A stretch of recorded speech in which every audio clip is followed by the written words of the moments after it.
믿음으로 아브라함의 자손이 된 기독교인도 증오의 대상이며 이스라엘의 승리를 분명하게 보여주실 것입니다. 기독교인에게 주시는 하나님의 말씀입니다. 로마서 15장 27절에는 지금 이스라엘은 영적으로 물질적으로 많은 도움이 필요한 상황입니다. 지금 이스라엘의 가장 큰 문제 중에 하나는 병력입니다. 대법원의 판결로 이들도 군대에 입대해야 하기 때문에 지금 첫 하레dim 군인 모집으로 500명을 모집하는 중에 있습니다. 하나님의 질투심을 일으킨 미디안을 치기 위해서 레위 지파를 특별히 선발해서 보낸 것이 아닌가. 목숨 걸고 나가서 싸운 군인들에게 가장 크게 보상하는 것을 볼 수 있습니다.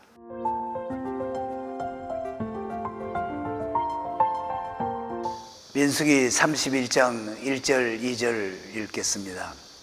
여호와께서 모세에게 일러 가라사대 이스라엘 자손의 원수를 미디안에게 갚으라. 그 후에 내가 내 조상에게로 돌아가리라.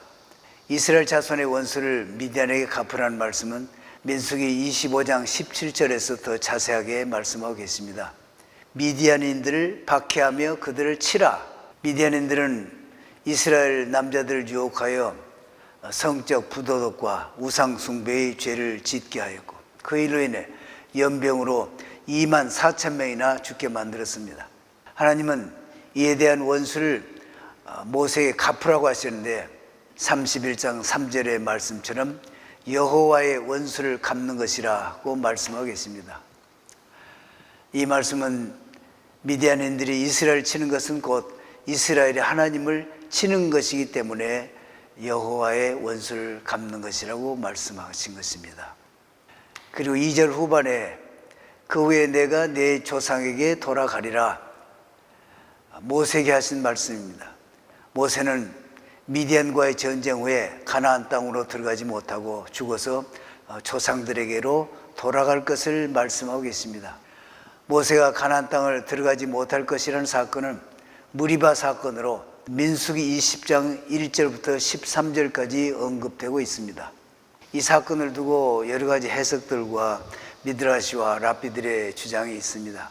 그 주장들 중 핵심적인 한 가지 내용은 모세가 바위를 명하여 물을 내도록 해야 했었는데 하나님의 말씀 듣지 않고 전에 하던 방식대로 반석을 친 것이 가장 큰 이유라고 합니다. 민수기 27장 12절부터 나오는 말씀처럼 모세는 백성들처럼 하나님의 명을 거역하여 하나님의 거룩함을 나타내지 않았기 때문에 가나안 땅으로 들어가지 못하고 형 아론처럼 조상에게로 돌아갈 것이라고 말씀하십니다. 그러나 모세는 불평하는 대신 27장 16절과 17절의 말씀처럼 자신이 해오던 일을 맡아서 계속 이 백성을 이끌고 가나안 땅 약속의 그 땅으로 들어가도록 후계자 한 사람을 세워달라고 구하고 그때 하나님은 여호수아를 모세의 후계자로 지명하십니다. 모세는 이스라엘 역사 가운데서 뿐만 아니라 온 인류 역사 가운데서도 가장 위대한 지도자였습니다. 인간적인 우리의 생각으로는 후계자를 모세의 아들이나 다른 출중한 인물을 찾을 텐데 그런 시도가 모세에게는 전혀 없는 것을 우리는 보게 됩니다. 하나님은 하나님의 백성을 섬길 자를 직접 세워주십니다. 이 모습은 하나님을 섬기는 일에 있어서 지도자를 이어갈 후임자 선발에 대한 성경적 모델로 우리의 생활에서도 실제적으로 적용되는 표준이라는 생각이 듭니다. 다음은 31장 3절부터 12절까지로 이스라엘이 미디안을 치고 돌아오는 장면입니다. 하나님께서 모세에게 전쟁에 나가 싸울 군인을 각 지파에서 1,000명씩을 선발하라고 명령하였습니다. 모세는 총 1만 2천 명을 모집하여 무장을 시켰습니다. 그리고 전쟁 사령관으로 비느하스를 세웠습니다. 하나님의 질투심으로 시므리와 코스비를 창으로 찔러주게 했던 비느하스였기에 하나님의 원수를 갚으러 나가는 군대의 대장으로도 가장 적합한 인물이었습니다. 또 성소에 기구와 신호 나팔을 들려보냅니다. 성소의 기구에 대하여 랍비들의 의견들이 있는데 첫 번째 의견은 법궤, 첫 번째 돌판, 그래서 깨어진 돌판이 들어있는 그 법궤를 가지고 나갔고 그리고 여호와 그 이름이 써 있는 네 글자가 써 있는 대제사장의 머리에 이렇게 금태로 둘러 있는 그 금태를 가지고 갔다, 이렇게 가르치는 의견이 하나 있고, 두 번째 의견은 그 성소의 기구는 대제사장의 가슴에 띄우는 가슴 흉배 12지파 이름과 보석이 들어있지요. 그래서 이를 가져가서 전쟁 중에 어떤 일이 일어나서 문제를 해결해야 될 때 그때 들어있는 그 우밈과 둠밈으로 하나님께 답을 얻어서 결정하도록. 지금 전쟁에 나가는 이스라엘 군대는 마음이 편치 못합니다.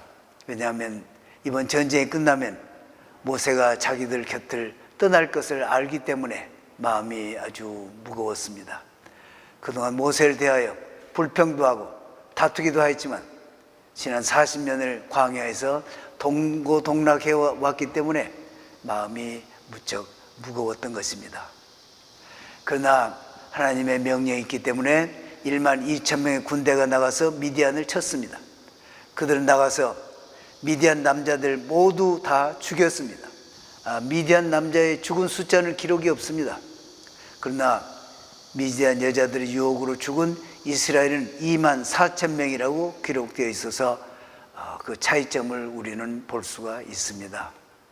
그리고 그 땅에서 왕 노릇하던 미디안의 5 왕을 죽였습니다. 죽은 그들의 이름이 나오는데 이는 몇 왕이 미디안을 다스리고 있었는지를 알려주는 것이며, 또 그들은 미디안의 지도자들로 발람의 모의와 계략을 실천해서 이스라엘로 하나님의 진노를 일으키게 했던 장본인들이라는 것을 드러내기 위한 것입니다. 또 마지막 줄에 보올의 아들 발람을 칼로 죽였다라고 되어 있습니다. 발람은 자기의 재능으로 욕망을 채웠고 개교를 미디안에게 가르쳐 이스라엘이 큰 손실을 끼치도록 했습니다. 그러나 결국 몇 날 못 되어 칼에 죽습니다. 하나님의 말씀을 들었을 때 순종했더라면 적어도 이런 꼴은 당하지 않았을 것입니다. 이스라엘은 미디안의 부녀들과 아이들, 가축과 양떼와 재물을 다 탈취하고 성읍들과 촌락들은 다 불태워버렸습니다. 비느하스와 1만 2천 군대는 손실이 하나도 없이 승리하고 모든 전리품을 이끌고 이스라엘 회중에게로 돌아왔습니다. 즉 미디안의 운명은 가진 것을 모두 잃고 죽음을 맞이했던 것입니다. 그러나 지도자 모세는 전리품 중에 잘못된 것을 발견하고 대노합니다. 이스라엘 군대들이 미디안 여자들 모두 살려서 이끌고 온 것을 보고 그들이 이스라엘 사람 2만 2천 명이나 죽게 했었던 사실을 잊었느냐고 책망하십니다. 모세 행동을 보면 지도자는 전쟁에서 승리하고 돌아왔을지라도 지난날의 잘못을 했던 원인을 제거함으로 잘못을 되풀이하지 않게 하고 오히려 앞으로 개선할 수 있는 분별력을 가지고 대처하는 모습을 볼 수 있습니다. 잡혀온 여인들 중에 사내를 안 여자는 다 죽였습니다. 이때 어떻게 남자와 동침한 여자, 즉 죄인임을 알았을까요? 미드라시의 기록에 보면 대제사장의 머리 금태 앞을 여인이 지나도록 했다고 합니다. 그때 죄인은 얼굴이 초록빛을 띠게 되어 찾아내고 가려내었다고 합니다. 25절부터 47절까지는 전리품을 모두 계수하고 기록하고 분배하는 과정을 기록하고 있습니다. 또 전리품을 분배하는 과정도 하나님께서 모세에게 명하신 법률에 따라 이루어지고 있는 것을 볼 수 있습니다.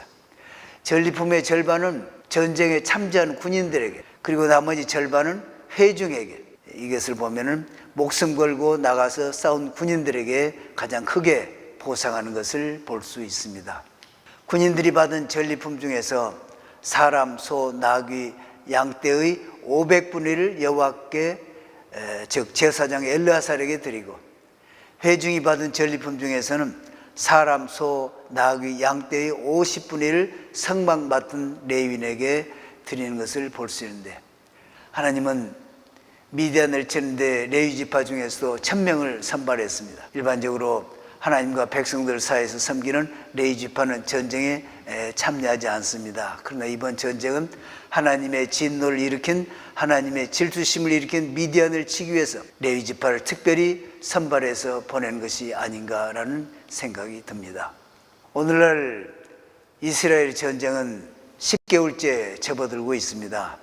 이는 그 땅에서 치르고 있는 전쟁 중 가장 긴 전쟁을 하고 있는 것입니다. 이번 전쟁 중에 600여 명의 군인이 죽었습니다.